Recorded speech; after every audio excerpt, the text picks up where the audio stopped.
Okay, children, then one question of this heights and distances was left to be explained in class, which I am taking right now. So the last question of this exercise, the angle of elevation of the top of a tower from 2 points at a distance of 4 meter and 9 meter from the base of the tower. Read the question very carefully, right?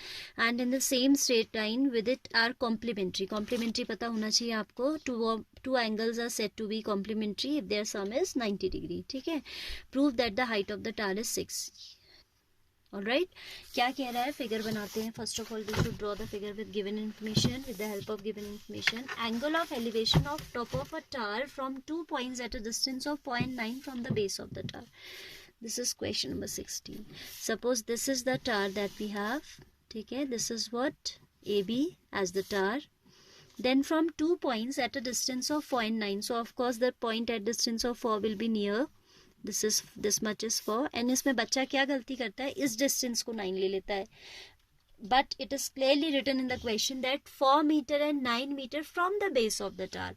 Both of the distances are measured from the base. तो ये पूरी distance 9 लेंगे आप. ठीक है, suppose this is point P and this is Q, then PB is 4 meter and QB is 9 meter. उसने कहा कि from points at a distance of 4 meter and 9 meter from the foot of the tower. तो यहाँ से आपने measure किया ये distance 4 and total distance 9.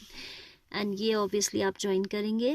तो angle of elevations दे रहा है from कि that these angles are complementary.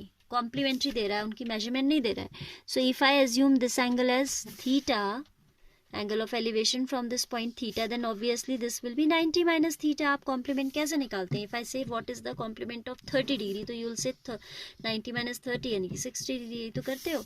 तो आपको height of tower को 6 prove करना है. आंसर दिया है इस क्वेश्चन में. ठीक है, so we'll assume let height of the tower be h meter. Let h be the height of the tower. Right, तो क्या हो जाएगा, in triangle A P B, in triangle A P B tan theta will be equal to perpendicular upon base यानी कि h upon 4, और I can say this only I can say as equation 1. right, then in right triangle, क्योंकि इसमें solve करके भी क्या आएगा, because we don't have the value tan theta. theta हमें पता होता तो वैल्यू रख के सॉल्व करते. as we don't know theta, तो we'll leave like this only. now we'll consider the other right triangle, that is a q b, a b q. ठीक है, in triangle a b q, tan 90 minus theta, tan 90 minus theta is equal to h upon 9. tan 90 minus theta, though you don't have the formulas of complementary angle in your syllabus, but I have taught. ठीक है, इसीलिए मैं numerical भी करा दे रही हूँ. वैसे इसके आने के चांसेस इस बार तो नहीं है, as this concept is deleted from the syllabus. तो tan 90 minus theta हो जाएगा cot theta. कॉम्प्लीमेंट्री एंगल्स का प्रॉपर्टी पढ़ा है कि tan 90 minus theta is equal to what, cot theta. Right, तो ये क्वेश्चन बन जाएगा cot theta is equal to h upon 9. This is equation number 2. अब 1 और 2 को सॉल्व करके एनी हाउ हमें h निकालना है.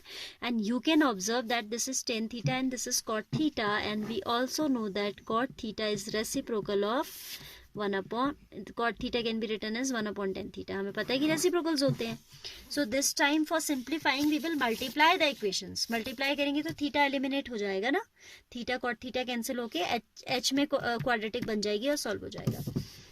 जनरली हम एक से उठा के वैल्यू दूसरे में रखते हैं, but here what we are doing, we are directly multiplying the equations. equation 1 into 2, this is 2, right? so tan theta into cot theta will be equal to h by 4 into h by 9, that is equal to 1 is equal to h square by 36, or I can say h square is equal to 36, or h is equal to under root of 36. h will be 6 meter. as it is height cannot be negative, so we have neglected the negative square root. ठीक है, तो this way you have to complete this question. all right, other years we used to make the children do like this also. ये distance a दिया हो, ये total distance b दिया हो, तो ये distance prove करने को आ जाता है under root of ab. क्योंकि देखो आपने देखा ना कि if it is 4 into 9 36, तो 36 का स्क्वायर रूट ही तो आया था. तो कभी कभी distances change करके भी देता है.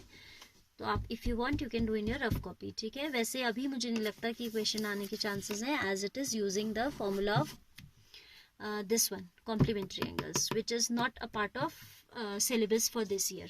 ठीक है, लेकिन question आप सीख लीजिएगा, that is for your benefit only. All right, so here we have completed heights and distances, right?